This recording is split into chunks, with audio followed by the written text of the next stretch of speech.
সুপ্রিয় দর্শক, আমি মুস্তফা দানিশ স্বাগত জানাচ্ছি সম্পাদকীয়তে। আজকের আলোচনার বিষয় বর্ষণে জলজট। আর এ নিয়ে আলোচনার জন্য আমাদের স্টুডিওতে উপস্থিত আছেন স্থপতি মোবাশ্বের হোসেন, নগর পরিকল্পনাবিদ মোহাম্মদ আনসার আলী খান, প্রধান নির্বাহী ঢাকা দক্ষিণ সিটি কর্পোরেশন, এবং চট্টগ্রাম থেকে আমাদের সাথে যোগ দিয়েছেন প্রকৌশলী আলী আশরাফ, নগর পরিকল্পনাবিদ। তবে আলোচনা শুরুর আগে চলুন দেখে নিই এখনকার প্রধান সংবাদগুলো। কুমিল্লায় বিদেশ থেকে প্রতারিত হয়ে ফিরে আসা যুবককে ডাকাত সাজিয়ে পিটিয়ে হত্যা। ফেসবুকে ছবি প্রকাশ করে উধাও দালাল চক্র।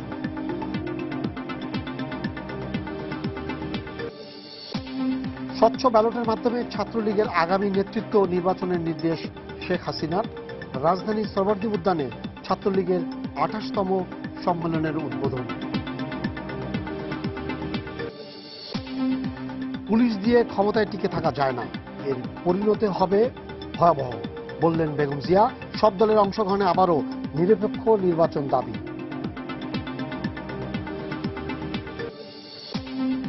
ভারী বর্ষণে ডুবে গেছে ফেনী শহরের বেশিরভাগ এলাকা। বাসা, ব্যবসা প্রতিষ্ঠান ও মাছের ঘের পানির নিচে। চট্টগ্রাম সহ দেশের কয়েকটি স্থানে নিম্নাঞ্চল প্লাবিত। এবং বৃষ্টিবিঘ্নিত বাংলাদেশ দক্ষিণ আফ্রিকার মধ্যকার প্রথম টেস্ট ড্র। ঢাকা টেস্টের জন্য অপরিবর্তিত দল ঘোষণা।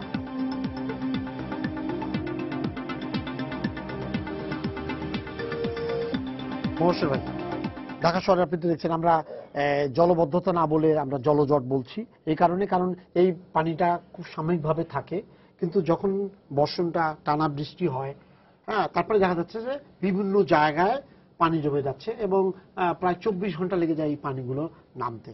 বারবার আমরা বলছি, বারবার হচ্ছে, এত জিনিস হচ্ছে, এত পরিকল্পনা হচ্ছে, এত কিছু হচ্ছে, কিন্তু এই নগরবাসী 1.5 কোটি শহর, মানে ঢাকা উত্তর এবং দক্ষিণ মিলে 1.5 কোটি লোক এই জায়গা থেকে কোনো মতেই মুক্তি পাচ্ছে না। দেখেন, এটার ওয়ান অফ দ্য রিজন, যেটা আমরা যদি প্রথমে হচ্ছে কারণটা যদি আমরা ব্যাখ্যা করি, তাহলে অনেক কিছু সমাধান করা অনেক সহজ হবে। এই যে জলজট যেটা, এটা কিন্তু ম্যানমেড, কমপ্লিটলি ম্যানমেড। স্পেশালি আমি ঢাকা নিয়ে যদি এখন আলোচনা করি, ঢাকা শহরে আমি আমার জীবনে বাংলাদেশ ব্যাংকের পিছনে ছোট ছোট লঞ্চ দেখেছি, যেটা আপনাদের কাছে এখনকার যুবকদের কাছে স্বপ্নের মতন মনে হবে। কবি জসিমউদ্দিন সাহেবের বাড়ি পানিতে চারপাশ ঢাকা থাকতো, একটি গ্রামের মতন। জসিমউদ্দিন রোডটাই এক্স্যাক্টলি। নটারডেম কলেজের দক্ষিণ পাশ দিয়ে নৌকা যেত, যেটা স্বাধীনতার পরে করে ফেলা হয়েছে। সবচেয়ে বড় ব্যাপার যেটা আমার নিজের অভিজ্ঞতা থেকে বলি, এই যে ধোলাই খাল, এখনো কিন্তু ধোলাই খাল রাস্তা বলা হয়, ধোলাই খালটাতে আমি নিজে নৌকা দেখেছি, নৌকাতে নারিকেল খেয়েছি। এবং এই ধোলাই খাল স্বাধীনতার পরে হঠাৎ বিদেশি অর্থ প্রাপ্তির পরিপ্রেক্ষিতে এটাকে বক্স কালভার্ট করে ফেলা হলো। বক্স কালভার্ট করা হলো, আমার যতটুকু ধারণা এটা 14 ফিট ডেপথ ছিল। এখন সময়ের কারণে এবং বক্স কালভার্ট যখনই আপনি করবেন, এটার মেনটেনেন্স আপনাকে সেইভাবে করতে হবে, প্রাকৃতিক মেনটেনেন্স হওয়ার সম্ভাবনা থাকে অনেক কম। যে কারণে এই বক্স কালভার্টের গত 2 মাস আগের হিসাব অনুযায়ী বক্স কালভার্টের নিচে এই 14 ফিটের ভিতরে 8 ফিট নাই মানে হচ্ছে সেখানে যে সেডিমেন্ট সেটা কংক্রিটের চেয়েও শক্ত। তাহলে এখন 4 ফিট দিয়ে পানি যাচ্ছে। 14 ফিটের পানি এখন 4 ফিট দিয়ে যদি যায়, তাহলে ওই অবস্থাটা কোথায় হবে? এরপরে আসেন আরো মজার কথা আপনাকে বলি। যেমন মনে করেন ধানমন্ডিতে যদি আপনি যান, ধানমন্ডিতে দেখবেন যে জলাবদ্ধতা নাই। এই যে জলজট যেটা, রাস্তাঘাটে পানি জমে না। কারণটা কি? Because Dhanmondi lake. সোনারগাঁয়ে প্রচন্ড বৃষ্টি হলে পরে কিছুক্ষণের ভিতরেই আপনি দেখবেন ওই রাস্তা একদম ক্লিন হয়ে গেছে। প্রপারলি যদি লিঙ্কগুলি আপনার হাতিরঝিলের সাথে করে ফেলানো যায় এলাকায়, তাহলে যেটুক 5-7 মিনিটের জন্য যে পানি জমে সেটুকু থাকার কথা না। অর্থাৎ আমরা একটা জিনিস বুঝতে পারতেছি, ক্যাচমেন্ট এরিয়া, বৃষ্টির পানির যে ক্যাচমেন্ট এরিয়া, সেটা এক জায়গায় যে পৌঁছানোর জন্য জায়গা দরকার। কিন্তু বৃষ্টি 50 বছর আগে ঢাকা শহরে যা হতো এখনো তাই হয়, হয়তো কিছুটা বেশি হতে পারে। ঢাকা শহরের প্রত্যেকটি বাড়িতে একটি আঙ্গিনা ছিল, মাটির আঙ্গিনা। সেই আঙ্গিনাতে বৃষ্টির পানির একটা বিরাট অংশ সোক করে মাটির নিচে চলে যেত। এবং আমার জীবনে আমি টিউবওয়েল বসিয়েছিলাম মাত্র 30 ফিট পাইপ দিয়ে আমি পানি তুলেছি। এখন 150-200 ফিট পানির মাটির নিচে যে আপনাকে টিউবওয়েলের পানি তুলতে হয়, এবং টিউবওয়েল দিয়ে এখন ঢাকা শহরে পানি তোলাই স্তর নেমে যাচ্ছে, প্রচন্ড রকম নেমে গেছে, কারণ টিউবওয়েল দিয়ে আমরা পানি ওয়াসা এটা নিয়ে বিপদে আছে। এবং এই যে খালগুলি, এই যে পানির প্রবাহের জায়গাগুলির কথা বললাম, সেই জায়গাগুলিকে আপনি ঢেকে ফেলেছেন। অর্থাৎ প্রাকৃতিকভাবে যে পানি আমরা মাটির নিচ থেকে নিতাম, সেই মাটিতে পানি কিন্তু ফিরে যাওয়ার কোনো রাস্তা নেই। এর চেয়ে আরেকটি ডেঞ্জারাস জিনিস যেটা হয়েছে, ঢাকা রাজধানী হওয়ার সাথে সাথে জমির মূল্য বেড়ে যাওয়ার কারণে যার যতখানি জায়গা ছিল ওয়াল টু ওয়াল পুরাটা ঢালাই করে বিল্ডিং বানিয়ে ফেলেছে। ওই জায়গায় যে বৃষ্টিটি হতো, সেই বৃষ্টি আর ওইখানে এক ফোঁটাও ওই বিল্ডিং এর নিচে আর যেতে পারে না। তাহলে সব বিল্ডিংগুলি যদি রাস্তার পাশে পানি যাওয়ার কোনো জায়গা না থাকে, তো আপনাকে তো স্বীকার করে নিতে হবে যে রাস্তা কাম ড্রেন, আমরা এখন যেগুলিকে ঢাকা শহরের রাস্তা বলি, এগুলি হচ্ছে বিনা পয়সায় ড্রেন হিসাবেও আমরা ব্যবহার করছি। এটার জন্য একদিক থেকে আপনারা খুশি হতে পারেন, জনগণ খুশি থাকতে পারে যে পয়সা খরচ করে আমাদের ড্রেন বানাতে হয় নাই, রাস্তায় 2-3 ঘন্টার জন্য ড্রেন হিসাবে কাজ করছে। এই পানিগুলি যাবে কোথায়? যাওয়ার জন্য আপনার বিভিন্ন জায়গায় যে পুকুরগুলি ছিল, এই পানিগুলি ড্রেনেজ হয়ে বিভিন্ন জায়গায় জলাশয়গুলিকে ধ্বংস করে ফেলানো হয়েছে। ঢাকা শহরের ভিতরে যে ছোট ছোট ক্যানেলগুলি ছিল, যেগুলি ড্রেনেজ হিসাবে কাজ করত, সেগুলি অস্তিত্ব খুঁজে পাওয়া যাচ্ছে না। এবং এগুলি কিন্তু সব মজার জিনিস হচ্ছে, এই যে জলাশয় এবং ক্যানেল, এগুলি কিন্তু সব সরকারের খাস জমি। হয় সরকার এই 40 বছরে চোখ বন্ধ করে থেকেছে, তার যখনই যে দল এসছে সেই দলকে এই জায়গা দখল করার জন্য একদম নিজেদের চোখ বন্ধ করে রেখেছে। তার প্রতিফল প্রকৃতিকে আপনি যখন তার সঠিকভাবে যাতায়াতের ব্যবস্থা বন্ধ করে দেবেন, গলা টিপে দেবেন, সেটা অনেকটা বেলুনের মতন হয়। একটা বেলুনকে যদি আপনি চিপতে থাকেন, কিছুক্ষণ পরে বেলুনটি কিন্তু বাস্ট করবে। আমাদের ঢাকা সেই অবস্থা। আমাদেরকে এই ঢাকার এই দুরবস্থা থেকে বাঁচাতে হলে আরেকটি জিনিসের ঘটনা ঘটাতে হবে। ঢাকাতে আপনার 3 থেকে 4 ঘন্টার বেশি কিন্তু পানি মেইনলি পানি আটকে থাকে না। অর্থাৎ পানি যাওয়ার রাস্তাগুলি আছে, এখন আমাদের এই রাস্তাগুলিকে ক্লিন করতে হবে। ক্লিন করতে গেলেই আমরা এখন খুব মজার জিনিস দেখতে পাবো, যেটা ওনার সাথে আলাপে পাওয়া যাবে। সেটা হচ্ছে যে সারফেস ড্রেনগুলির মালিকানা হচ্ছে সিটি কর্পোরেশন, মোর দেন 1000 কিলোমিটারের মতন ওনাদের, আর বাকি আন্ডারগ্রাউন্ড স্টর্ম সুয়েরেজের মালিকানা হচ্ছে ওয়াসা। এখন যখনই ওনাদের কাউকে প্রশ্ন করবেন, সিটি কর্পোরেশনকে প্রশ্ন করলে বললো আমরা না, এই যে স্টর্ম সুয়েরেজের কারণে এই প্রবলেম হচ্ছে, আমাদের পানি যাচ্ছে কিন্তু ওখান থেকে বের হতে পারছে না। স্টর্ম সুয়েরেজকে যদি জিজ্ঞেস করেন যে ওনাদের পলিথিন দিয়ে আমাদের জায়গা ভরাট হয়ে গেছে। এই জন্য আমি গত 2 মাস ধরে একটি কথা বারবার বলছি যে এই ওয়াসাকে অবশ্যই সিটি কর্পোরেশনের অধীনে নিয়ে আসতে হবে। অধীনে আনা, সরাসরি অধীনে না আনলেও চলবে, কারণ ওয়াসার চেয়ারম্যান সবসময় বাইরে থেকে একজনকে নিয়োগ দেওয়া হয়। তো তাহলে আমার সিটি মেয়রকেও তো আমি ওয়াসার চেয়ারম্যান করতে পারি। অন্তত সেক্ষেত্রে এই যে কোঅর্ডিনেশনের অভাব থেকে ঢাকাবাসী কিন্তু মুক্ত হতো। যে কথাই বলতো, মেয়র কিন্তু তখন দুজনকেই ধরে বলতেন যে আপনাদের দুজনেরটাই পরিষ্কার করেন, তাহলে এই কাজটি হবে। আরেকটা জিনিস আমি আজকে, যেহেতু একটা সিটি কর্পোরেশনের একটা পার্টের প্রধান নির্বাহী রয়েছেন, এখন মনে করেন ঢাকা শহরের একটি পার্টের মানে একজন মেয়রের অধীনস্থ জায়গায় জলজট মুক্ত করা হলো, তাহলে কি ঢাকা জলজট মুক্ত হবে? এটা হওয়ার সম্ভাবনা নাই। আমাকে এই জলজট মুক্ত করতে হলে আমাকে সমন্বিত পরিকল্পনা করতে হবে। 2 জন মেয়রকে একসাথে বসতে হবে এবং একই সাথে একইভাবে আলাপ আলোচনার মাধ্যমে এই জলজটটা থেকে ঢাকাবাসীকে মুক্ত করা সম্ভব। এবং একই সাথে একটি কথা বলে রাখি, ঢাকাতে বাংলাদেশে এখন আন্তর্জাতিক মানের এইসব কাজ সমাধান করার লোক রয়েছে। আমাদের এখন আর এক্সপার্ট দরকার নেই। এই কাজগুলি যেন খালি তদন্ত এবং রিপোর্টের মধ্যে সীমাবদ্ধ না থাকে, রিপোর্টকে বাস্তবায়ন করার জন্য এই 2 জন মেয়র হচ্ছে ঢাকা শহরের প্রায় 40 লক্ষ লোকের সরাসরি ভোটে নির্বাচিত প্রতিনিধি। ওনারা চাইলে পারবেন না এমন কিছু নাই, কারণ সমস্ত জনগণ তাদের পিছনে আছে। আচ্ছা, পিছনে আছে। আর ঢাকা দক্ষিণ সিটি কর্পোরেশনের প্রধান নির্বাচনের প্রায় 2 থেকে 2.5 বছর হয়ে গেছে। আপনার অভিজ্ঞতা কি বলেন? আপনাকে ধন্যবাদ। আমি একটি কথা বলতে চাই, ঢাকা সিটি কর্পোরেশন, দক্ষিণ সিটি কর্পোরেশন এবং 2 সিটি কর্পোরেশনে জবাবদিহিতায় বিশ্বাস করে। আমরা যেটা পারি না সেটা আমরা যখনই কোনো চ্যানেল আমাদেরকে ডাকে আমরা এসে বিনয়ের সাথে আমাদের অবস্থানটা আমরা ব্যাখ্যা করি। অবশ্যই ভাই অনেকগুলি কারণের কথা বলেছেন, যে এই কারণগুলি আসলে যুক্তিসঙ্গত কারণে ঘটেছে। আমরা যখন 20 বছর আগে ঢাকায় চলাফেরা করতাম এরকম ট্রাফিক জ্যাম আমরা দেখিনি। আবার 20 বছর আগে এরকম জলজটও দেখিনি। যে কারণে ট্রাফিক জ্যাম বৃদ্ধি পেয়েছে, অনেকখানি সেই কারণেই জলজটও কিন্তু বৃদ্ধি পেয়েছে। কারণ গাড়ির সংখ্যা বেড়েছে, মানুষের সংখ্যা বেড়েছে, অনেক জায়গা জমি দখল হয়ে গেছে।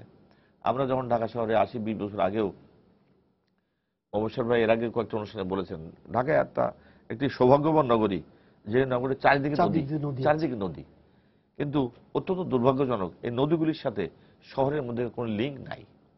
এই লিঙ্কগুলি শেষ হয়ে গেছে। খুব সহজভাবে যদি আমরা লিঙ্কগুলি তৈরি করতে পারি তাহলে জলজট দূর হয়ে যাবে। এবং আমার জানা মতে এই ধরনের কোনো মেগা প্রজেক্ট, মানে জলজট দূর করার জন্য এই পর্যন্ত কোনো মেগা প্রজেক্ট এখন পর্যন্ত হাতে নেওয়া হয় নাই। কারণ আমরা জানি বাংলাদেশে বহু সমস্যা ছিল, বহু সমস্যা ধীরে ধীরে আমরা উত্তরণের দিয়ে গেছি এবং আমরা স্বীকৃতি পেয়েছি যে বিশ্বব্যাংক একসময় আমাদের পাত্তা দিত না, তারা এখন বলছে আমরা একটা মধ্যম আয়ের দেশে পড়ে গেছি, প্রায় নিম্ন মধ্য মানে প্রায় মধ্যম আয়ের দেশে পড়ে গেছি। অনেক সমস্যার সমাধান আমরা করতে পেরেছি। এখন আমি তো খুব সাহসের সাথে বলতে চাই, শুধুমাত্র যদি জলজটের এই বিষয়টা যদি দূর করা সম্ভব হয়, আর টেলিভিশন চ্যানেলে এই আর কোনো সমস্যা নিয়ে আলোচনা করার মতো কোনো সমস্যা পাওয়া যাবে না। কারণ এখন পানির মিছিল হচ্ছে না, বিদ্যুতের মিছিল হচ্ছে না, এখন শুধুমাত্র এই জলজটের বিষয়টা আর ট্রাফিক জটের বিষয়টা। ট্রাফিক জট দূর করার জন্য অনেক প্রকল্প হাতে নিয়ে আসছে, আশা করি 2-1 বছরের মধ্যে এটাও থাকবে না। শুধুমাত্র জলজট নিয়ে যদি আমরা কয়েকটি মেগা প্রজেক্ট দিতে পারি, এই নদীগুলির সাথে যদি আমরা লিঙ্ক করতে পারি, তাহলে ঢাকা মহানগরীতে এই আর জলজট থাকবে না, এটা আমি বিশ্বাস করি। কিন্তু আচ্ছা ভাই, দীর্ঘদিন ধরে কিন্তু মানে রাজধানীবাসীর একটাই যে আমাদেরকে অন্তত এইটুকু যাতে আমরা থাকে, কিন্তু তাহলে কেন মেগা পরিকল্পনা? দেখেন আমি একটু বলি ভাই, একটু আপনাকে একটা পয়েন্টস দেই। প্রায় 12-13 বছর আগে ঢাকা শহরের এই যে ক্যানেলগুলির ভিতর দিয়ে রিভার মুভমেন্ট, মানে জলযানে চলাচলের একটা প্রোগ্রাম নেওয়া হয়েছিল, যেটার সাথে আপনার এই জলজট দূর কিন্তু ওতপ্রোতভাবে জড়িত ছিল। সেইটি আন্তর্জাতিক ফাইন্যান্সে এটা করা হয়েছে, কিন্তু সেটা এখন পর্যন্ত বাস্তবায়ন হয় নাই। উনি একটি সুন্দর কথা বলেছেন, যদি আমাদের এই ক্যানেলগুলিকে যদি আমরা নদীর সাথে সম্পৃক্ত করতে পারতাম, করা মানে কি আমার চলাচলেরও রাস্তা কিন্তু বের হয়ে আসতো, নদীকে আমরা ব্যবহার করতে পারতাম, ক্যানেলকে আমার যাতায়াতের জন্য ব্যবহার করতে পারতাম। থ্যাংক ইউ মহসিন ভাই। দেখেন আপনার ডিএনডি বাঁধের ভিতরে শহর হয়ে গেছে, এখানকার জলজট আপনি কিভাবে দূর করবেন? এটা শহরের কথা ছিল না, এটা শহর না, ভূমি ছিল।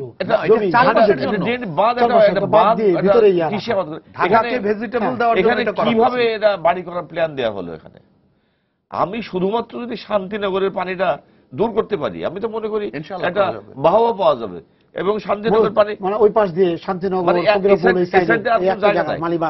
আপনি দেখেন এই রামপুরার বিশাল এরিয়া জলাভূমি ছিল, পানিগুলি যেমন যাবে। আমি ওয়াসাকে দোষ দিতে চাচ্ছি না, ওয়াসা আমাকে দোষ দেবে কি দেবে আমি জানি না, আমি ওয়াসাকে দোষ দিতে চাচ্ছি না। ওয়াসার স্টর্ম রোডের ড্রেনেজ তারা নিজেরাই বলছে যে থাকার কথা যা, তার থেকে তার 25% মাত্র আছে, 80% নাই। 80% করার জন্য আমরা কি করছি? আমার সার্ফেস ড্রেন আমার 70% আছে বলছে, আর 30% নাই। তারপরে আপনি সোয়ারেজ ড্রেনের অবস্থা কোথায়, সেফটি ট্যাঙ্কের অবস্থা কোথায়, এগুলো দেখভাল করার দায়িত্ব কার? আমি কার দায়িত্ব কথা বলবো না, অবশ্য সব দায়িত্ব সরকারের। সরকার কিন্তু ফেজ ওয়াইজ দেখছেন না তা না। এবং মাননীয় প্রধানমন্ত্রী সবসময় ওনার যে জিনিসটা দেখার কথা না তা উনি নিজে দেখছেন এবং নির্দেশনা দিচ্ছেন বহু বিষয়। একটি সংক্ষেপ কথা বলি, মাননীয় প্রধানমন্ত্রী কত ছোট জিনিস দেখছেন। ফ্লাইওভার, আমরা মগবাজার ফ্লাইওভার করছি, যে এফডিসির কাছে একটা রেল লাইনের নামিয়ে দেওয়া হয়েছে। আমি নিজে ছিলাম নিশ্চিত, আমি তখন ইঞ্জিনিয়ারের সাথে কথা বলছি, তারা আমার কথা শোনে নাই। মাননীয় প্রধানমন্ত্রী তাদের চার্জ করেছে যে কোন দেশে কথা বলছেন আপনারা, যে রেল লাইনের আগে আপনারা র্যাম্প নামায় দিয়েছেন। মাননীয় প্রধানমন্ত্রী নির্দেশ দিয়েছেন যে এই র্যাম্প উঠিয়ে আবার এদিকে নিয়ে আসার জন্য। মাননীয় প্রধানমন্ত্রী এত ছোটখাটো বিষয় উনি খেয়াল করছেন, জলজটের বিষয়টা অবশ্যই মাননীয় প্রধানমন্ত্রী চিন্তা করছেন এবং মেয়র মহোদয়গণকে নির্দেশ দিয়েছেন উনি যে উনি আর জলজটের কথা শুনতে চান না। মেয়র মহোদয়রা ওনাদের সাথে অনেক মিটিং করেছেন, আমার মেয়র মহোদয় মিটিং করবেন। আমরা সম্ভাব্য সমাধান যেটা আছে এই সমাধানের জন্য আমরা এই কাজটা করব। এবং তখন এই টক শোতে আর নগর নিয়ে সমস্যার কথা খুব বেশি বলা যাবে না। আমার মনে হয় যে জট থাকবেই, এটা জলজট হবে না ট্রাফিক জট হবে না যানজট তবে হবে। আমি বিনয়ের সাথে কথা বলতে লোক সংখ্যা বেড়ে যাচ্ছে, বিনয়ের সাথে বলতে চাই এই নগরীর ধারণ ক্ষমতা কতটুকু, কতজন মানুষকে ধারণ করতে পারবে, কতটা বাড়ি ধারণ করতে পারবে।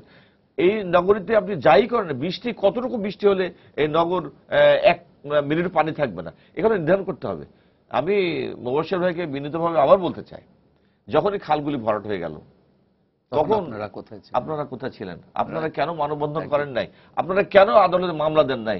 আমি এই পার্কে একটা সেকেন্ডারি স্টেশন করতে চাচ্ছি, ময়লা আবর্জনা রাস্তায় পড়ে থাকবে না সেজন্য, এই জন্য মানববন্ধন হয়েছে, এই জন্য হাইকোর্টে মামলা হয়েছে। কেন খালগুলি ভরাট করার সময় মামলা করা হয় নাই?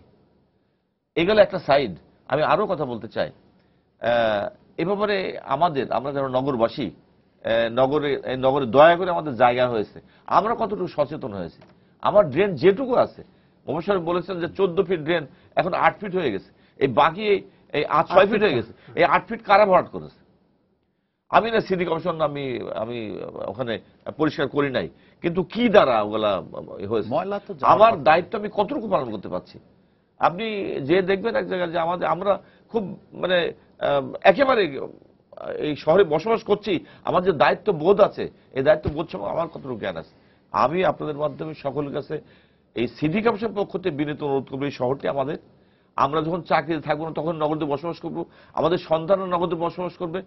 আমাদের প্রত্যেকে আমাদের দায়িত্ববোধ থেকে আমাদের যেটুকু করা দরকার সেটুকু অবশ্যই করতে হবে। আমার কাজটা আমি করি তো আমি আরেকজন দোষ দিতে পারবো, আমার কাজটা না করলে তো আমি আরেকজন দোষ দিতে পারবো না। আমি দোষ দেওয়া বিশ্বাসী না, আমি কাজ করার বিশ্বাসী। আমি আশাবাদী, প্রচন্ডভাবে আশা করি যে আমার মনে হয় সিটি কর্পোরেশন নির্বাচন আরো 5 বছর পরে হবে, তারও অনেক আগের থেকেই আপনারা আর এই সিটির ট্রাফিক জ্যাম বা জলজট নিয়ে কথা বলার সুযোগ পাবেন না, অন্য কোনো ইস্যু আমরা আশা করি পাবো না। তবে আমরা দেখি চট্টগ্রামের কি অবস্থা, কি ওখানে কি প্রকৌশলী আলী আশরাফ সাহেব, জি চট্টগ্রামের আপনার এই যে পুরো জায়গাতে যা হচ্ছে আপনি একটু বলেন। জি ওকে, আপনাদের কথাগুলি আমি শুনছিলাম। জি, তো এখন এর পরিপ্রেক্ষিতে আমি যেটি বলতে চাই, শুরুতে একটা বাক্য দিয়ে আমি শুরু করতে চাই, সেটা হচ্ছে চট্টগ্রামের যে সমস্যা সেটি সমাধান করা সম্ভব যদি আমরা সমাধান করতে চাই। দ্বিতীয় যে কথাটা আমি বলতে চাই সেটা হচ্ছে যে ঢাকার সঙ্গে চট্টগ্রামে একটু বোধহয় বেশকম আছে। সেই বেশকমটা হচ্ছে চট্টগ্রামের একটা ড্রেনেজ মাস্টার প্ল্যান আছে, ঢাকার ড্রেনেজ মাস্টার প্ল্যান আছে কিনা আমি জানি না। চট্টগ্রাম শহরে যে ড্রেনেজ মাস্টার প্ল্যানটা আছে সেটি 1995 সনে করা হয় এবং সেই ড্রেনেজ মাস্টার প্ল্যানে চট্টগ্রাম শহরের সমস্যাগুলো চিহ্নিত করে, ড্রেনেজের সমস্যাগুলি চিহ্নিত করে অনেকগুলো দিক নির্দেশনা দেওয়া আছে এবং কি করতে হবে সেটাও বলা হয়েছে। কিন্তু আনফরচুনেটলি গত 20 বছরের মধ্যে সেই প্রস্তাবনা অনুযায়ী চট্টগ্রামের যারা এজেন্সিসগুলি আছে, ডেভেলপমেন্ট এজেন্সিসগুলি, যেমন সিডিএ বলেন, সিটি কর্পোরেশন বলেন, ওয়াসা বলেন, এরা কিন্তু কেউ প্রস্তাব নিয়ে সরকারের কাছে যায়নি। যেমন সরকার একটা প্রতিষ্ঠান, সরকার তো নিজে নিজে কাজ করবে না, আমাদের কাছে একটা প্রত্যাশিত পদ্ধতি অনুসরণ করে আমাদের ডিপিপির মাধ্যমে প্রস্তাবটা পাঠাতে হবে, সরকার যাচাই বাছাই করে সেটার জন্য টাকার বরাদ্দ দেবেন। চট্টগ্রাম শহরের এই গত 20 বছরে আমাদের যারা মেয়র ছিলেন, আমাদের যারা সিডিএর চেয়ারম্যান ছিলেন, আমাদের যারা ওয়াসার চেয়ারম্যান ম্যানেজিং ডিরেক্টর ছিলেন, তারা এরকম কোনো প্রস্তাব দেন নাই যেটা সরকার অনুমোদন করেন নাই। সর্বশেষ যে মঞ্জুর আলম সাহেবের কথা আপনি বলেছেন সেটার একটা প্রস্তাব উনি দিয়েছিলেন, সেটা মাননীয় প্রধানমন্ত্রী সেটাতে টাকার অনুমোদন দিয়েছেন। অন্য বিষয়গুলি নিয়ে তো আমরা প্রস্তাবই দিইনি, প্রধানমন্ত্রীর অনুমোদন আসবে কোত্থেকে, আমাদের তো চাইতে হবে। তারপরে আমি 3টা বিষয় এখানে স্থপতি মোবাশ্বের সাহেব যে কতগুলি বলেছেন এবং ঢাকা দক্ষিণ সিটির নির্বাহী যেটা বলেছেন, এর মধ্যে 3টা বিষয় উঠে এসেছে। আমি এই বিষয়গুলিকে একটু পরিষ্কার করে বলতে চাই। এর মধ্যে একটি হচ্ছে যে শহর বাড়ছে, আমরা শহর বাড়ার সাথে সাথে একজন নগর পরিকল্পনাবিদ হিসেবে আমি যেটা বুঝি, আমরা রাস্তাঘাট করছি, কিন্তু আমরা কি সেই অনুপাতে নালা নর্দমা খাল করেছি? আমরা 120 ফিট রাস্তা বানিয়েছি, কিন্তু 120 ফিট রাস্তার পাশে নালা তো সেই 1.5 ফিটও রয়ে গেছে, এটা কেন 20 ফিট হয় না? চট্টগ্রামের ড্যাপের মধ্যে একটা চমৎকার প্রস্তাবনা আছে, সেটা হচ্ছে যেই কতগুলি নতুন খাল হবে কিংবা যেখানে ওয়াইডেনিং হবে সেখানে রাস্তার উইডথ যত তার অ্যাটলিস্ট 1/4 খালের রাস্তার দুপাশে নালা বা খাল হিসাবে রাখতে হবে। অর্থাৎ যদি 120 ফিটের রাস্তা হয় তাহলে দুপাশের সর্বমোট 30 ফিট খাল থাকতে হবে। আমরা কি সেটা করছি? এবং যারা এই ড্যাপটা এবং এই মাস্টার প্ল্যানটা সরকার অনুমোদন করেছে গেজেট নোটিফিকেশনের মাধ্যমে, যারা এই নোটিফিকেশনের এই গেজেটে যে কথাটা বলা আছে যেটা অনুমোদিত হয়েছে সেটার ব্যত্যয় করে কাজ করছেন, রাস্তা বানাচ্ছেন, নালা করতেছেন না, নালা করতেছেন 20 ফিট করার জায়গায় 5 ফিট করতেছেন, তাদের আমার মতে শাস্তি হওয়া উচিত। কারণ তারা সবাই অমার্জনীয় অপরাধ করতেছেন, দেশের সম্পদ ব্যবহার করতেছেন, সেটা জুডিশিয়াসলি ব্যবহার করতেছেন না। এক্সপার্টরা গবেষণা করে যে উত্তরটা, যে সাজেশনটা দিয়েছে সেটা তারা দেন নাই। এখন আমি আর যে দুটি অংশ এসছে সেটা হচ্ছে যে রাস্তাতে খালের মধ্যে যেমন এনক্রোচমেন্ট হয়, রাস্তাতে এনক্রোচমেন্ট হচ্ছে, সেখানে আমাদের নিষ্ঠুর হওয়ার প্রয়োজন হলে নিষ্ঠুর হতে হবে। এই এনক্রোচমেন্টগুলিকে উচ্ছেদ করার জন্য শক্তি প্রয়োগের প্রয়োজন হলে জনগণেরও করতে হবে, সরকারেরও করতে হবে। আর তৃতীয় যে অংশটি বলা দরকার সেটা এনারা দুজনেই বলেছেন, সেটা হচ্ছে আমাদের বিহেভিয়ারাল প্রবলেম। সেখানে আমার মনে হয় সেখানে ফাইনের সাথে সাথে ফিজিক্যাল শাস্তিরও ব্যবস্থা করা উচিত।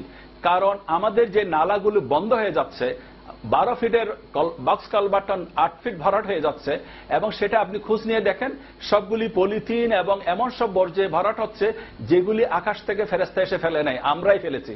আমরা যারা ফেলেছি তাদেরকে শাস্তি দেওয়া উচিত, এবং যদি শাস্তির আওতায় আনা হয় তাহলে আমরা যেহেতু নিজেরা সভ্য হচ্ছি না, আমাদের সভ্য করার জন্য আর্থিক দণ্ডের সাথে সাথে শারীরিক ফিজিক্যাল দণ্ড আমার মনে হয় যোগ করা উচিত। কারণ সিঙ্গাপুরে এখনো ফিজিক্যাল দণ্ড আছে, মালয়েশিয়াতে আছে, সেটা করা উচিত। যদি না করি আমরা বোধহয় সভ্য হব না। এখন আমি আরেকটা অংশ যোগ করি, যেমন চট্টগ্রামের যে কথা এসছে, চট্টগ্রামের মাস্টার প্ল্যানকে 20 বছর আগে ড্রেনেজ মাস্টার প্ল্যানে সমস্ত কাজগুলোকে 5টা ভাগে ভাগ করা হয়েছিল, 5টা ফেজ। যে ফেজ 1 এর কাজটা যদি আমরা করি তাহলে চট্টগ্রাম শহরের জলাবদ্ধতার একটা মেজর সমস্যার সমাধান হয়ে যাবে। এখন আমাদের যেটা স্পাইন রোড, সিডি এভিনিউ বা শেখ মুজিব রোড যেটাকে বলি, সেটা পানির নিচে থাকে। চট্টগ্রামকে আপনারা বাণিজ্যিক রাজধানী বলতেছেন, লোকদের বলেন যে ফরেন ডিরেক্ট ইনভেস্টমেন্ট আসুক। যেই শহরের প্রধান রাস্তা পানির নিচে থাকে সেখানে লোক পাগল হয়েছে ওখানে টাকা ইনভেস্ট করতে আসার জন্য। সেই ক্ষেত্রে এই জিনিসটার জন্য যে প্রস্তাবনা ছিল সেটা হচ্ছে চট্টগ্রাম শহরের বহদ্দারহাট থেকে কর্ণফুলী পর্যন্ত নতুন খাল করতে হবে, সিডিএ এভিনিউ বিপ্লব উদ্যানের কাছ থেকে বহদ্দারহাট পর্যন্ত খাল করতে হবে, এবং আরো অনেকগুলি সেকেন্ডারি খালের প্রস্তাবনা ছিল।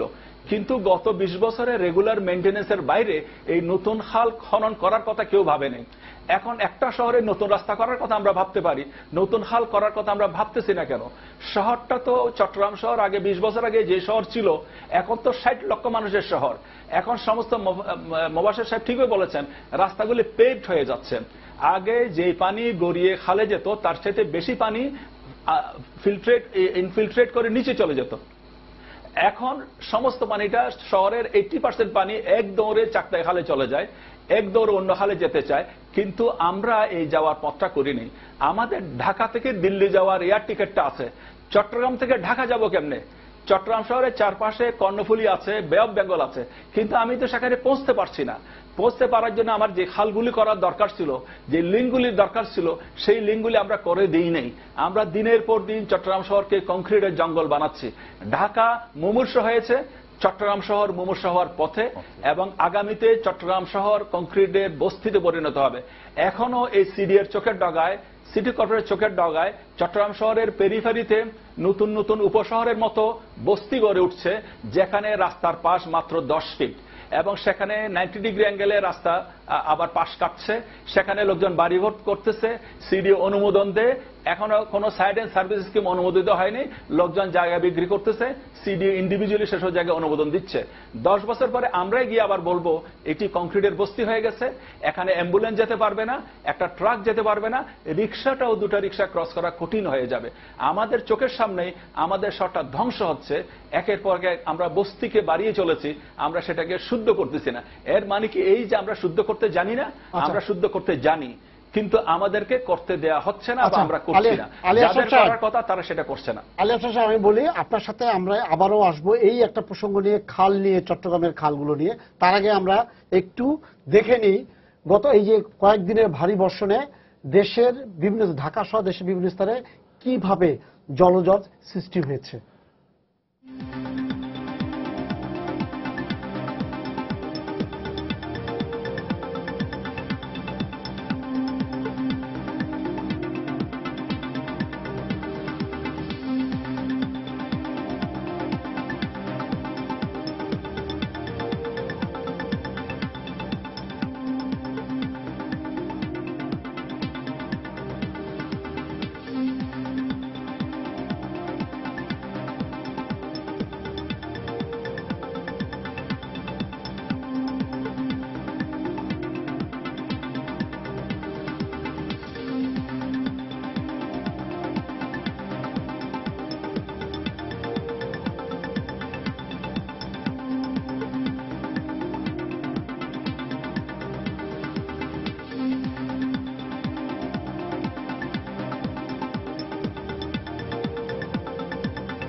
আমার দোকানে হাঁটু সমান পানি, আমার ব্যবসা বাণিজ্য সব শেষ। আমার এই বয়সে ফেনী শহরে এই এলাকাতে ডাক্তার ফাড়া আর এত পানি দেখি নাই। রাস্তাঘাটে চলাফেরা করা যাচ্ছে না, মহিফাল ফেনী থেকে মহিফাল 50 টাকা ভাড়া চাইতেছে, তাও রিক্সা ড্রাইভার যাইতে অনীহা প্রকাশ করতেছে। পানি নিষ্কাশনের যে খাল আছে ওই খালের উপরে ঘর নির্মাণ করার কারণে আজকে আমাদের লক্ষ লক্ষ টাকার মাছ এবং ব্যবসা বাণিজ্য সম্পূর্ণ তলায় গেছে। শহরের বড় বড় যে পানি নিষ্কাশনের যে খালগুলা এগুলা বেদখল হয়ে গেছে। পানির সমস্যা তো আজকে 8-10 বছর যাবত আমরা তো সিরিয়াস অবস্থায় আছি। এখানে এমন এক পরিস্থিতি যে মানে কর্তৃপক্ষ কোন রকমের নজর দিচ্ছে না। রাস্তা উঁচু না করে যদি খাল খননটা যদি ইয়ে করতো, কন্টিনিউ করতো, আমার ধারণা সবচেয়ে পানিটা আরো এরকম হতো না। ড্রেনেজ সিস্টেম চালু করছে গত 2 বছর আগে, সেটারও কোনো কার্যকারিতা নাই। ছাত্রীরা স্কুলে যাইতে পারে না, বাচ্চারা হাঁটতে পারে না, অনেক দুর্দশা, কিন্তু কর্তৃপক্ষের কোনো দৃষ্টি নেই এদিকে।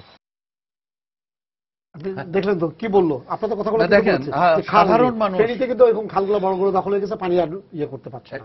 চট্টগ্রামে তাই। আপনার এই ছবিতে একটা সহজ জিনিস আমি দেখাই। ছবিতে দেখা গেল যে রাস্তাগুলি আপনার ক্যানেল হিসাবে ব্যবহৃত হচ্ছে, অর্থাৎ অরিজিনাল ক্যানেল কোথাও নাই।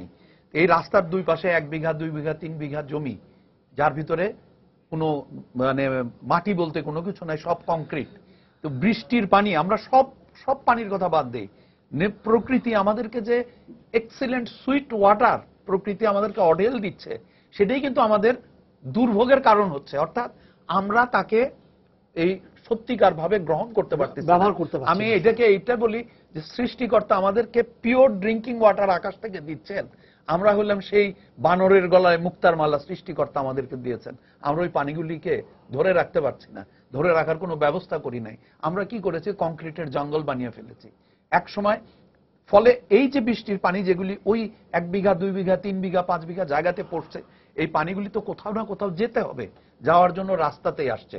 এবং ভাই একটু আগে বললেন যে রাস্তার পাশে 8 ইঞ্চি 10 ইঞ্চি 15 ইঞ্চি বা 1 ফিট একটি ক্যানেল, আর রাস্তা হচ্ছে আপনার 10 ফিট 15 ফিট 20 ফিট। আচ্ছা যাই হোক, একটি কথা আবার এই ফাঁকেই বললেন, এই সরকারের আইন অনুযায়ী বিশেষ করে ঢাকা এবং চিটাগাংয়ের জন্য কোনো রাস্তা 20 ফিটের নিচে করা যাবে না। নতুন কোনো রাস্তা কোনো অবস্থাতে 20 ফিটের নিচে করা যাবে না, এবং সেখানে সিডিএ এবং রাজুক কোনো প্ল্যান পাস করতে পারবে না। এটা হলো বাধ্যতামূলক। আমি মনে করি এটা নিয়ে ওনাদের আন্দোলন করা উচিত, সিডিএর বিরুদ্ধে কেস ফাইল করা উচিত যদি এই ধরনের কোনো ঘটনা। এক্স্যাক্টলি। এখন এই রাস্তাগুলিকেই যদি আমরা রাস্তার নিচে দিয়ে যদি আমরা স্টর্ম সুয়েরেজের অ্যারেঞ্জমেন্ট করতে পারতাম, করে যদি আমরা কানেকশন করতে পারতাম, এটা একটা লাগবেই, এটাকে আদর্শ স্টর্ম সুয়েরেজ একটা করতে হবে। আরেকটি জিনিস হচ্ছে যে জনগণের যে খাল, জনগণের যে পুকুর, সেই খাল পুকুরকে উদ্ধার করতে হবে অ্যাট এনি কস্ট। এটার কিন্তু বিকল্প কোনো কিছু নাই। আপনি ছাড় দিবেন, ছাড় দেওয়ার কোনো সুযোগ নাই। আমি একটা সিম্পল জিনিস বলি, এই যে আজকে পদ্মা ব্রিজ বানানো হচ্ছে, কয়েক হাজার লোকের বসত ভিটা আমরা উচ্ছেদ করি নাই?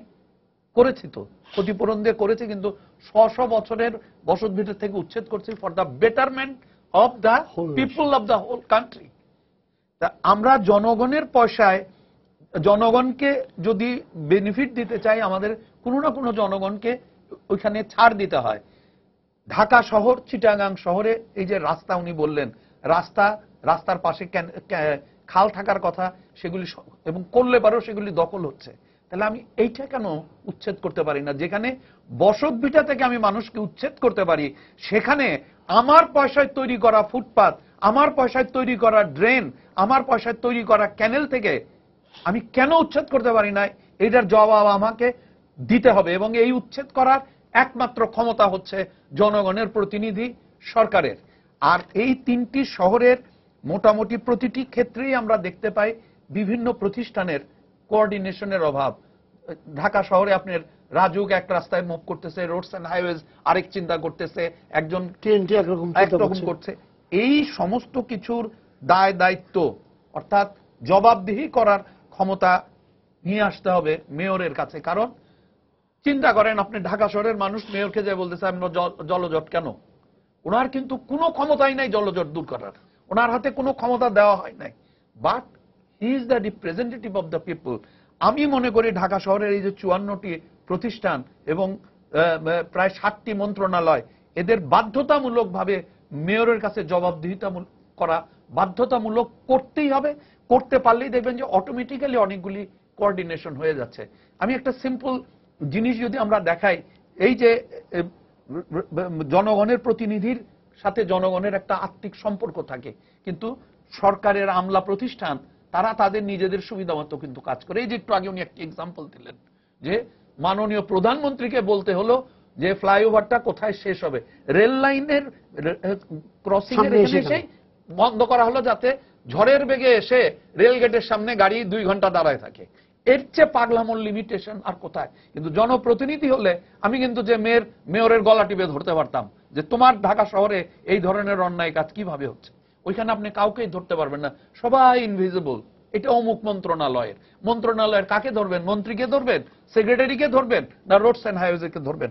পৃথিবীর ইতিহাসে পৃথিবীর কোন শহরের মালিকানা 40-50 জনের হাতে নাই, সব সময় একজন মেয়র বা ইয়ার হাতে থাকে।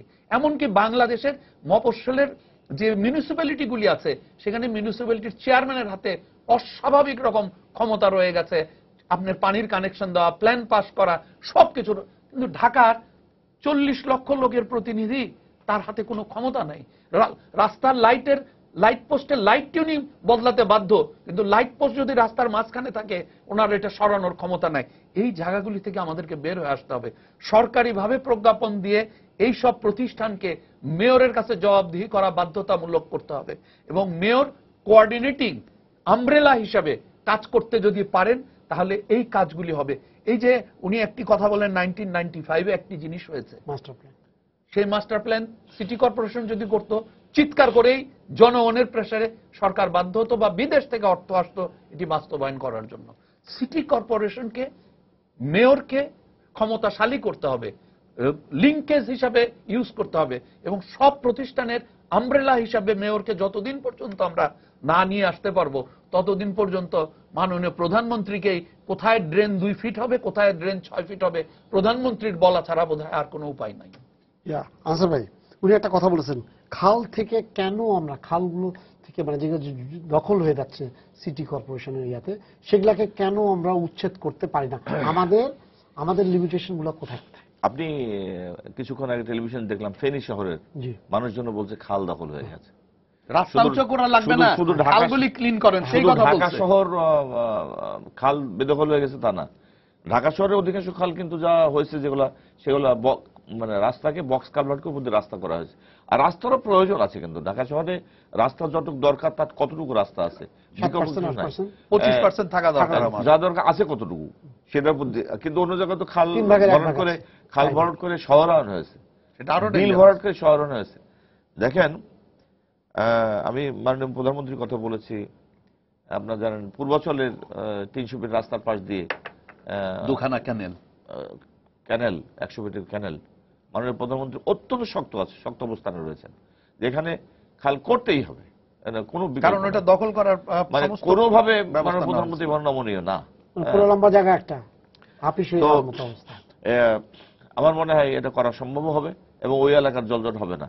ঢাকা শহরের আমি প্রথমে কথা বলেছি যে নদীগুলি আছে, নদীগুলির সাথে আমাদের ড্রেনগুলি যদি লিঙ্ক করতে পারি এবং যে স্টর্ম ওয়াটার ড্রেনেজ বাকি আছে, সারফেস ড্রেন বাকি আছে, শেষ করতে পারি, তাহলে আমার হয় এই জলজটটা থাকবে না। তো এই জন্য আমাদের মেগা প্রজেক্ট দরকার। আমাদের মেয়র মহোদয় 3 মাস হলো উনি এসেছেন, ইতিমধ্যেই আমরা বেশ ওয়ার্ল্ড ব্যাংকের সাথে কয়েকটা বৈঠক করেছি। আমরা ড্রেনেজ নিয়ে একটা মেগা প্রজেক্ট হাতে নিতে যাচ্ছি আমরা আমাদের। তবে আমি বলেছি শুধু ঢাকা দক্ষিণ সিটি কর্পোরেশন ড্রেন করলে তো ঢাকা শহরের পানি জলজট দূর করা যাবে না। 2 মেয়রকে একসাথে নিয়ে এবং সাথে আরো যেসব সংস্থা আছে সেগুলোকে নিয়ে কোঅর্ডিনেট করে এই কাজগুলি করতে হবে। আপনারা অবশ্যই স্বীকার করবেন, সরকারের সদিচ্ছার বিষয়টা খেয়াল করবেন যে কতটুকু সদিচ্ছা আছে। বিভিন্ন সেক্টরের সদিচ্ছা আমরা প্রত্যক্ষ করছি এবং জনগণ এই জন্য খুশিও অনেকখানি। দেশে বিদেশে বিভিন্ন আন্তর্জাতিক সংস্থা এখন সরকারের কাজে খুশি, সামনের দিকে এগিয়ে যাচ্ছে। আমি প্রথম থেকে বলে আসছি, এখনো বলছি, ভবিষ্যতে বলবো যে সরকারের যে সদিচ্ছা কমিটমেন্ট, এই কমিটমেন্ট আমরা কন্টিনিউ করে যে সমস্যার কথা বলছেন এই সমস্যা আর থাকবে না। আমরা প্রজেক্টগুলি হাতে নিতে পারলেই এর বাস্তবায়ন শেষে আমরা সুফল দেখতে পাবো। তবে এখন ঢাকাকে তার 20 বছর পূর্বে ঢাকা করা কোনোভাবেই সম্ভব হবে না। যদি সম্ভব হয় তার আপনার বিভিন্ন জিনিস ডিসেন্ট্রালাইজ করতে হবে। ঢাকা শহরে আমি মানুষ আহ্বান করে নিই, আজকে এক সময় 50,000 ছিল, এক সময় 1 লাখ, 5 লাখ, 20 লাখ, এখন 1.5 কোটি। এরা যদি 20 বছর চলে দেখা যায় যে 2.5 কোটি লোক, তখন তো আপনি সমস্যার সমাধান করতে হবে না।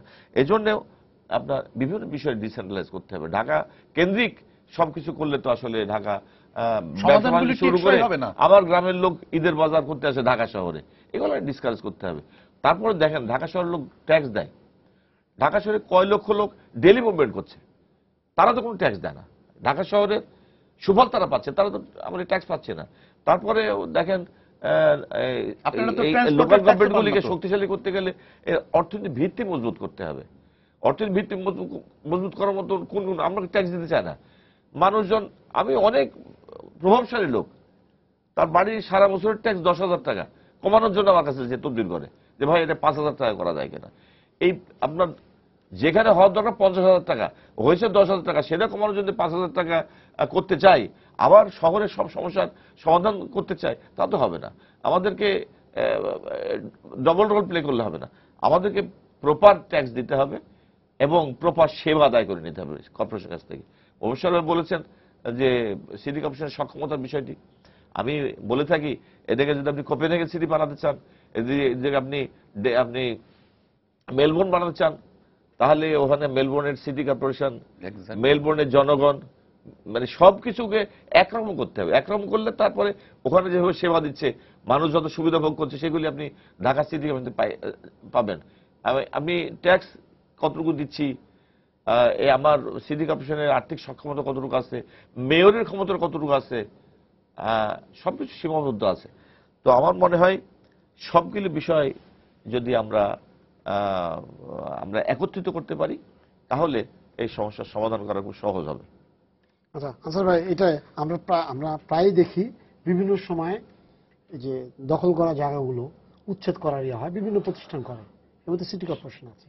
কিন্তু দেখা যাচ্ছে যে ওখানে যাওয়ার পরেই যখন ম্যাজিস্ট্রেট নিয়ে যাচ্ছে বা যাওয়ার পরে তারপরে দেখা গেল যে বিভিন্ন চাপের কারণে তারা তাদের কাজ ঠিক মতো করতে পারে না।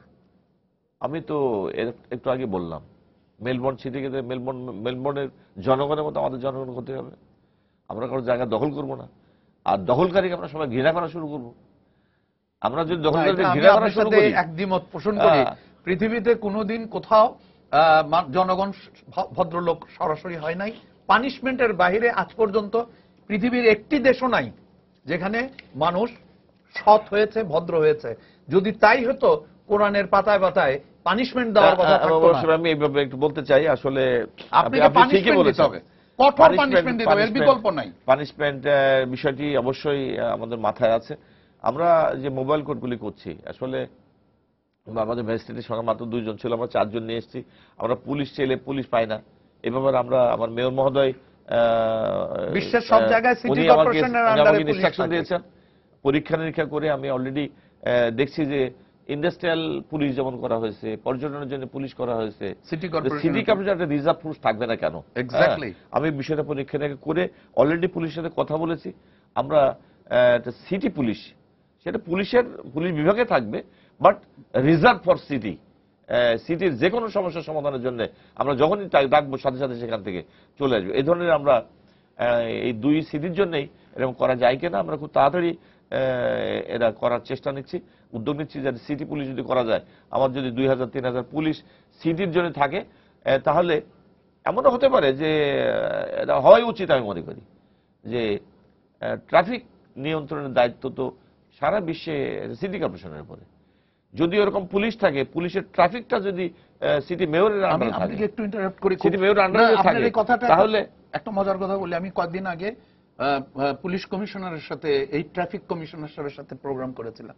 উনি অন্তত 4 বার বলেছে, কারণ উনি বিদেশে বহুবার ছিলেন, বহুদিন ছিলেন, বলে যে ঢাকা শহরের ট্রাফিক পুলিশকে অবশ্যই সিটি কর্পোরেশনের আন্ডারে দিতে হবে। আমার সাথে প্রোগ্রামে অন্তত 3 থেকে 4 বার উনি স্বয়ং সেটা নীতি নির্ধারণের বিষয়। গভর্নমেন্ট যদি ভালো মনে করেন অবশ্যই সেখানে গভর্নমেন্টের আপনিও তো প্রয়োজনীয়তা মনে করছেন, আপনি নিজেও তো প্রয়োজনীয়তা এই মুহূর্তে যারা আমার মোবাইল কোড করার জন্য এবং মোবাইল কোড করার পরে দখল বজায় রাখার জন্য, আমি দেখি মোবাইল কোড করে চলে যায়, 1 ঘন্টা পরে সেটা আবার দখল হয়ে যায়। তো আমি যদি পুলিশ আমার যেরকম কিছু রিজার্ভ পুলিশ থাকে, আমি মোবাইল কোড করে দখলটা বজায় রাখার জন্য কিছুদিন যদি আমি পুলিশ আমি ডিপ্লয় করে রাখতে পারি, তাহলে দখল বজায় রাখা সম্ভব। এবং এইভাবে আস্তে আস্তে মানুষের অভ্যাস পরিবর্তন হবে। যখন মানুষ দেখবে যে কোনো কিছু অন্যায় করে পার পাওয়া যাবে না, তখন মানুষ সেই কাজটা রিপিটেডলি করবে না। তো আমার মনে হয় এভাবে আমাদের মেয়র মহোদয় সজাগ আছেন, ওনার ইনস্ট্রাকশন আছে, আমরা এগুলো করার চেষ্টা করি। শেষ পর্যায়ে আছে আমরা চট্টগ্রামে একবার দেখি প্রকৌশলী আলী আশরাফ সাহেব, আপনি কি বলবেন আপনাদের যে 16-17টা খাল আছে, এই যে খালগুলো যে মোটামুটি ভাবে ঢাকার মতোই গায়েব হয়ে গেছে, হ্যাঁ, এই খাল নিয়ে মানে কি ধরনের চিন্তা ভাবনা নগর পরিকল্পনা হিসেবে আপনার আছে? আচ্ছা, আমিও ছোট্ট একটা ওনাকে প্রশ্ন করব। আপনাদের ঢাকা থেকে আপনাদের প্রবলেম একটু অন্য ধরনের, কারণ নদীর পানি জোয়ারের সময় শহরের ভিতরে ঢোকে। তা আমার একটা ধারণা, আমি জানি না ওই রিপোর্টের ভিতরে এটা আছে কিনা, আমার মনে হয় কিছু কিছু জায়গায় আপনাদের বোধহয় সুইচ গেট করতে হবে, যাতে এই নদীর পানি, কর্ণফুলীর পানি বা সমুদ্রের পানিটা শহরে ঢুকতে না পারে এবং বের হওয়ার সময়, ভাটার সময় যেন বের হয়ে যেতে পারে। এই ধরনের পরিকল্পনাটা বোধহয় খুবই জরুরি।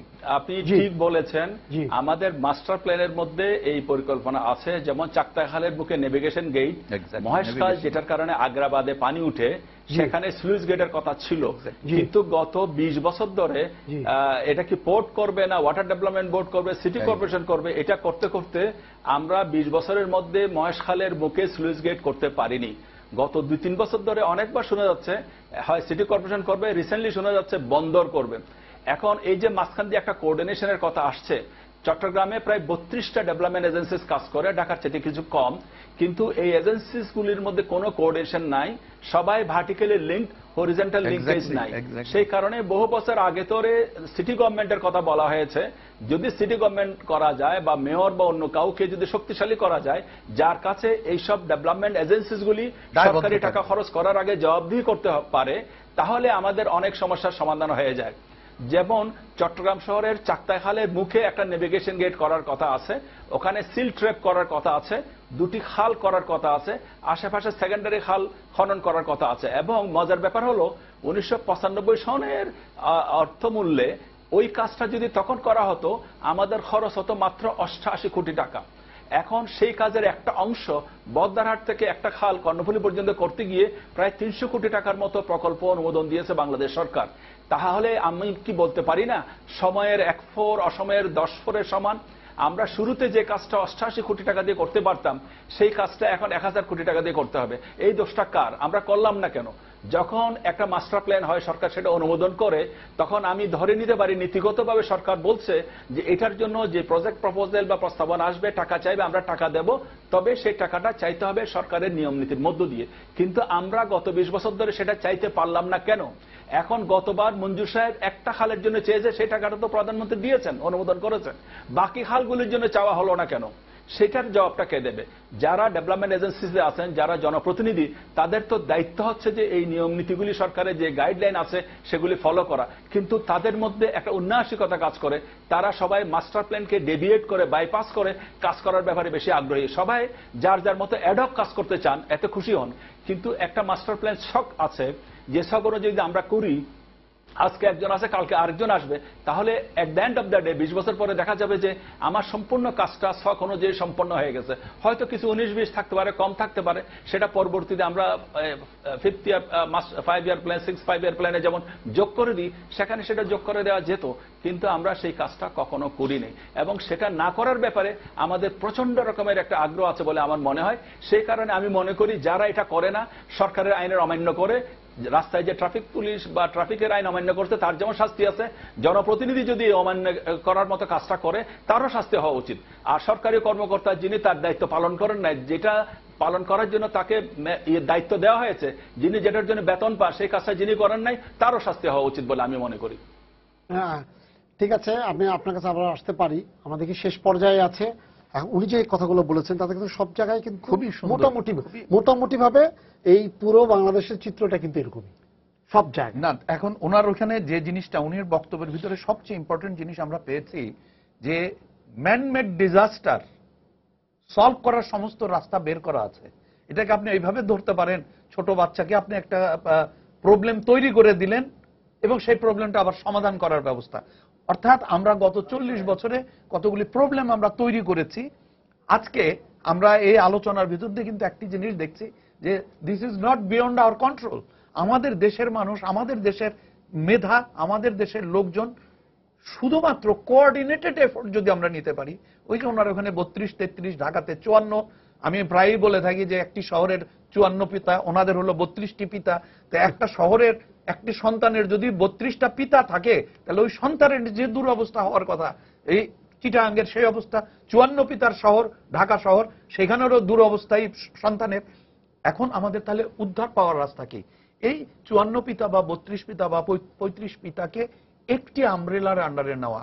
ওই যে সিটি গভর্নমেন্ট যদি আমি সরাসরি বর্তমানে নাও করি, আমরা তাহলে ধরে নিতে পারি একটি কাজে জনপ্রতিনিধি, যার কাছে মানুষ সমস্ত কিছুর দুঃখ কষ্টের সমাধান চাচ্ছে, তার ক্ষমতা না থাকলেও তাহলে ওই প্রতিষ্ঠানগুলিকে তার কাছে জবাবদিহি করার, অন্তত কোঅর্ডিনেট করার ক্ষমতা তার হাতে দিয়ে দেওয়া হোক। প্রতিষ্ঠানগুলি যেভাবে আছে সেভাবেই থাক, কিন্তু আমব্রেলাটি হবে সিটি গভর্নমেন্টের পরিবর্তে মেয়র সাহেব। পরবর্তীতে সময়ের তালে তালে আস্তে আস্তে আমরা সিটি গভর্নমেন্টের দিকে যাব। যে উনি একটি অপূর্ব সুন্দর কথা বলেছেন যে সিটি কর্পোরেশনের দায়িত্বগুলি পালন করার জন্য, বাধ্য করার জন্য ওনার হাতে কোনো ক্ষমতা নাই। ওনাকে রিকুইজিশন দিয়ে পুলিশ আনতে হয়। পুলিশ যদি বলে যে না আমার এখন অমুক জায়গায় কাজ আছে, আপনার ওখানে যেতে পারবেন না, ওনারা কিছুই করতে পারবেন না। এই ম্যাজিস্ট্রেট দেওয়া, এই পুলিশ দেওয়া, এই জিনিসগুলি আমরা অন্তত ধার করে নিয়ে আসতে পারি, স্থায়ীভাবে 5 বছরের জন্য একটা প্রতিষ্ঠান হিসাবে নিয়ে আসতে পারি। উনি যেটা সিটি কর্পোরেশন পুলিশ বললেন, এবং আপনার যানজটের ব্যাপারে ট্রাফিক কমিশনার সাহেব সরাসরি আমাকে বলেছেন, এই লাইভ টক শোতে বলেছেন যে আমি ব্যক্তিগতভাবে মনে করি যে ঢাকা শহরের এই আপনার ট্রাফিক পুলিশের দায়িত্ব সিটি কর্পোরেশনের হাতে দেওয়া উচিত। ওনারা পুলিশ আমাদেরই থাকবে, কিন্তু আমরা ওনাদের কাছে এই ঢাকা শহরের, তাহলে বহু জিনিস অটোমেটিক্যালি কোঅর্ডিনেটেড হয়ে যেত। আচ্ছা, শেষ পর্যায়ে চলে আসছি। আপনি কিভাবে, মানে দক্ষিণ সিটির প্রধান নির্বাহী হিসেবে আপনি কিভাবে আগামী দিনগুলোর জন্য মানুষকে আশ্বস্ত করতেন? আমি তো খুব আশাবাদী, প্রচন্ডভাবে আশাবাদী।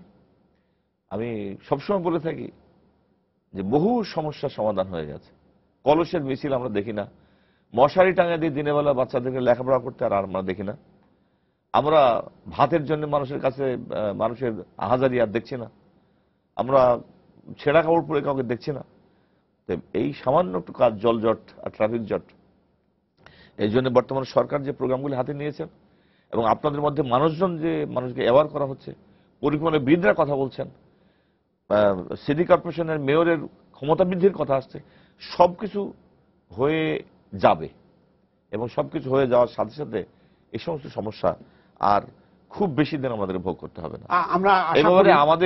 আমরা খুব সহসাই এগুলো দেখতে পাবো, সমস্যার সমাধান ইনশাল্লাহ হয়ে যাবে। ইনশাল্লাহ আমরাও দেখার আশায় থাকলাম। আপনাদেরকে ধন্যবাদ স্টুডিওতে আসার জন্য। পাশাপাশি চট্টগ্রাম আলী আশরাফ সাহেবকেও ধন্যবাদ দিচ্ছি। আপনি আমাদের সাথে যোগদান করা এবং চমৎকার কথাগুলো বলেছেন, আপনি সমস্যাগুলো তুলে ধরেছেন, খুবই যুক্তিপূর্ণ কথা বলেছেন উনি। সবাইকে শুভেচ্ছা জানিয়ে শেষ করছি আজকের সম্পাদকীয়। আগামীকাল আবারও দেখা হবে রাত 10টায়। দেখার আমন্ত্রণ রইল। শুভরাত্রি।